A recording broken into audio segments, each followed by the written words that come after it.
Hello my dear students, कैसे हैं आप लोग। आपका एक बार फिर से स्वागत है मेरे इस यूट्यूब चैनल पे। आज मैं बच्चों इस वीडियो में जा रहा हूँ डिस्कस करने के लिए वही आपके 4 कन्फ्यूजिंग वर्ड जो आपस में मिले जुले हैं, तो उनको थोड़ा सेपरेट कर दिया जाए, ठीक है, और उसको आप अच्छे से समझ जाओ। ये 4 वर्ड्स है बच्चों आपका प्रोटोप्लाज्म, साइटोप्लाज्म, प्रोटोप्लास्ट और साइटोसोल, ठीक है। अलग अलग कर सकते हैं, प्रोटोप्लाज्म, प्रोटोप्लास्ट, साइटोप्लाज्म और साइटोसोल्स। तो ये 4 वर्ड्स हैं बच्चों, इनको हम लोग को डिस्कस करना है कि ये क्या है, ठीक है ना। तो काफ़ी कन्फ्यूज़न रहता है हम लोगों के बीच में कि क्या कब क्या यूज़ करना है और एग्जैक्टली किसका क्या मतलब है, ठीक है बच्चों। तो चलो हम लोग देखते हैं इसको कि कैसे हम अपने कन्फ्यूज़न को दूर कर सकते हैं। तो चलो बच्चों स्टार्ट करते हैं इस वीडियो को। मैं हूं आपका दोस्त और आपका बायोमेंटर अब्दुल मन्नान और आप लोग देख रहे हैं मेरा YouTube channel Abdul biology classes.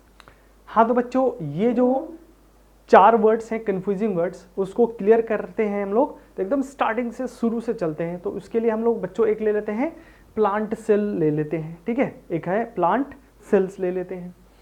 तो प्लांट सेल्स में पता है बच्चों कि उसमें सेल वॉल प्रेजेंट होता है, ठीक है। तो अगर हम इस प्लांट सेल से सेल वॉल को अगर रिमूव कर देते हैं तो whatever the entities is left that's known as the protoplasm. मतलब प्लांट सेल्स में से सेल वॉल को हटाने के बाद जो भी स्ट्रक्चर बच जाता है उसको हम लोग कहते हैं प्रोटोप्लास्ट कहते हैं बच्चों, ठीक है ना, प्रोटोप्लास्ट, ठीक है। ये प्रोटोप्लास्ट एकदम सीधा इक्विवेलेंट है बच्चों, आप कह सकते हो किसी भी एनिमल सेल के इक्विवेलेंट है। मतलब क्योंकि एनिमल सेल्स में सेल वॉल होता नहीं है, तो एनिमल के सेल्स की शुरुआत अगर करनी है तो यहीं से करने हैं। मतलब एनिमल सेल्स इक्विवेलेंट हो गया, प्रोटोप्लास्ट के इक्विवेलेंट हो जाएगा, ठीक है। अब इस प्रोटोप्लास्ट से हम लोग क्या करते हैं बच्चों, इसमें से इसका सेल मेम्ब्रेन्स को हटा देते हैं। प्लाज्मा मेम्ब्रेन जो होता है, ठीक है ना, ये जो आपका प्लाज्मा मेम्ब्रेन है उसको हम यहाँ से रिमूव कर देते हैं। तो उसके बाद जो स्ट्रक्चर बच जाता है, एंटिटी जो लेफ्ट रहता है, उसको हम बोलते हैं प्रोटोप्लाज्म कहते हैं। क्या बोलते हैं बच्चों, उसको प्रोटोप्लाज्म कहते हैं। तो आई होप कि यहाँ से आपको क्लियर हो गया होगा कि प्रोटोप्लास्ट क्या होता है और यहाँ से प्रोटोप्लाज्म क्या होता है, ठीक है ना। मतलब प्रोटोप्लास्ट क्या हो गया, a cell, plant cell without cell wall, और प्रोटोप्लाज्म क्या हो गया बच्चों, a cell without cell wall and plasma membrane, उसको बोलते हैं प्रोटोप्लाज्म। अब इस प्रोटोप्लाज्म में से बच्चों हम लोग क्या करते हैं, न्यूक्लियस को साइड कर देते हैं, न्यूक्लियस, ठीक है। उसके बाद जो भी स्ट्रक्चर बच जाता है, जो पीछे छूट गया स्ट्रक्चर, उसको बोलते हैं बच्चों साइटोप्लाज्म कहते हैं। क्या बोलते हैं इसको हम लोग, साइटोप्लाज्म कहते हैं हम लोग यहाँ पे, ठीक है, ठीक है, क्लियर है। तो दैट मीन साइटोप्लाज्म क्या हो गया, तो सेल का वो पार्ट जिसमें से न्यूक्लियस हटा दो, सेल मेम्ब्रेन हटा दो और सेल वॉल हटा दो, तो जो बचा स्ट्रक्चर उसको बोलते हैं हम लोग साइटोप्लाज्म कहते हैं बच्चों, ठीक है। इस साइटोप्लाज्म में 2 पार्ट होता है बच्चों, जो प्योर लिक्विड पार्ट होता है, प्योर लिक्विड पार्ट, ठीक है, लिक्विड पार्ट, उसको हम बोलते हैं हेलोप्लाज्म कहते हैं बच्चों, हेलोप्लाज्म, ठीक है। और उसके बाद जो बाकी का स्ट्रक्चर है लिक्विड को हटाने के बाद, उसमें साइटोप्लाज्मिक स्ट्रक्चर जिसको हम लोग बोलते हैं बच्चों ट्रोफोप्लाज्म कहते हैं। क्या बोलते हैं, ट्रोफोप्लाज्म, ठीक है। और इस ट्रोफोप्लाज्म में अभी भी बचा हुआ है बच्चों, आपका देख सकते हो कि आपका सेल ऑर्गेनेलिज बचा हुआ है, ठीक है, और सेल इंक्लूजन बचा हुआ है, ठीक है। मतलब इस साइटोप्लाज्म में से हेलोप्लाज्म हटा दो तो जो रिमेनिंग स्ट्रक्चर बचता है उसको बोलते हैं ट्रोफोप्लाज्म कहते हैं, ठीक है ना। क्या बोलेंगे बच्चों, ट्रोफोप्लाज्म। और इस ट्रोफोप्लाज्म में आपका सेल ऑर्गेनेलिज है और सेल इंक्लूजन है बच्चों, सेल ऑर्गेनेलिज और सेल इंक्लूजन।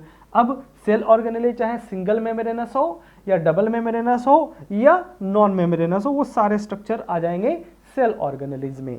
और सेल इंक्लूजन्स क्या होता है बच्चों, तो ये आपका लेफ्ट पार्ट है जिसमें आपका वैक्यूल्स, गैसेस, डिजॉल्व गैसेस और जो भी रिजर्व फूड मटेरियल्स वगैरह होता है बच्चों, उन सबको हम लोग कहते हैं सेल इंक्लूजन। हमने लिक्विड पार्ट को पहले ऊपर ही हटा दिया है बच्चों, हेलोप्लाज्म को हटा रखा है इसमें, क्लियर है।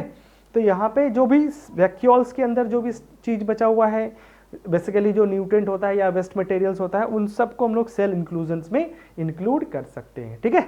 एक बार और कंक्लूजन्स देखते हैं बच्चों, यहाँ पे स्क्रीन पे देखते रहना, यहाँ पे दिख जाएगा। तो पहला है तुम्हारा कि प्रोटोप्लास्ट। तो प्रोटोप्लास्ट का मतलब हो गया सेल वॉल अगर हम प्लांट के सेल से सेल वॉल को रिमूव करते हैं तो plant cell minus cell wall equal to क्या हो जाएगा बच्चों, प्रोटोप्लास्ट हो जाएगा। अब इस प्रोटोप्लास्ट से क्या हटा देना है, आपका मेम्ब्रेन हटा देते हैं तो बच्चों प्रोटोप्लाज्म बचेगा। अब इस प्रोटोप्लाज्म से क्या करते हैं बच्चों, हम लोग न्यूक्लियस भी हटा देते हैं तो क्या बचेगा, साइटोप्लाज्म बचेगा। ठीक है, साइटोप्लाज्म। अब साइटोप्लाज्म में से सेल ऑर्गेनेलिज हटा दो, साइटोप्लाज्म में से सेल ऑर्गेनेलिज हटा दो तो जो बचता है स्ट्रक्चर बच्चों उसको बोलते हैं साइटोसोल। तो एक लास्ट वर्ड छूट रहा था, साइटोसोल। तो साइटोसोल्स यहाँ पे देख सकते हैं बच्चों। तो साइटोप्लाज्म दैट मीन्स इसमें से साइटोप्लाज्म में से सेल ऑर्गेनेलिज हटा दो, दैट मीन्स ये वाला सेल ऑर्गेनेलिज हटा दिया तो बाकी जो स्ट्रक्चर बच गया उन सबको कहते हैं हम लोग बच्चों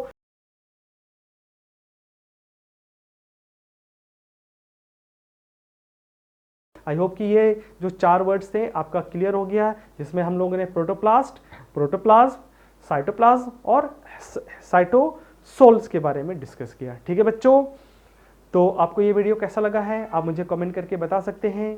आप अगर मेरे चैनल पे नए हैं तो सब्सक्राइब करिए बच्चों, और वीडियो अच्छा लगा हो तो लाइक करिए और शेयर करिएगा बच्चों। ठीक है, तो चलो इसी के साथ हम लोग मिलते हैं नेक्स्ट वीडियो में नए टॉपिक के साथ बच्चों। तब तक के लिए all the best, bye bye.